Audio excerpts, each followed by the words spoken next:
Friends, welcome to my channel. இன்றைக்கி என்னுடைய சேனலில் சூப்பரான ஒரு ரெசிபி தாங்க. சோயா பீன்ஸை வச்சு ஒரு ரெசிபி பண்ண போகிறோம் சைட் டிஷ்ஷாக.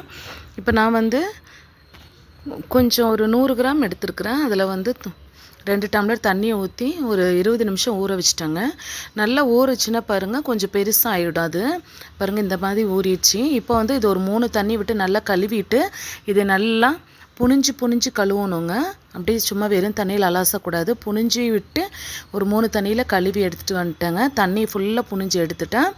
அதுக்கப்புறமா இந்த மாதிரி சின்னதாக 2 கட் பண்ணிட்டேன். ஏன் 2 கட் பண்ண, மசாலா அப்போ தான் உள்ளே நல்லா பிடிக்கும்.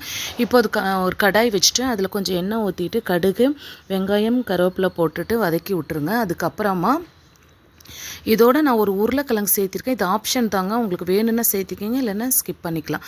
நான் ஒரு உருளைக்கிழங்கை கட் பண்ணி அதில் சேர்த்திட்டு அதுக்கப்புறமா ஒரு தக்காளி பழமும் கட் பண்ணி அதில் சேர்த்திட்டேங்க. ஃபஸ்ட்டு உருளைக்கிழங்கு நம்ம ஒரு 5 நிமிஷத்துக்கு வேக வச்சிடணும்.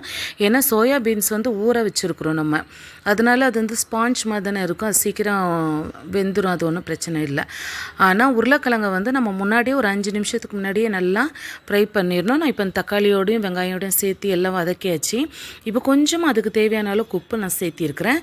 இப்போ மசாலா சேர்த்திக்கலாம். நான் சிக்கன் மசாலா ஒரு 2 ஸ்பூனு, கரம் மசாலா ஒரு 1/2 ஸ்பூனு, அதுக்கப்புறமா கொஞ்சமாக நம்ம ரெகுலராக சேர்த்துற மிளகாய் தூளுங்க, அது ஒரு ஸ்பூனும், கொஞ்சம் மஞ்சள் தூள் சேர்த்திட்டு இந்த உருளைக்கிழங்கை நல்லா ஃப்ரை பண்ணுறேன். ஏன்னா அதில் மசாலா பிடிச்சி ஃபஸ்ட்டு ஒரு 5 நிமிஷம் வேக விட்டுடணுங்க.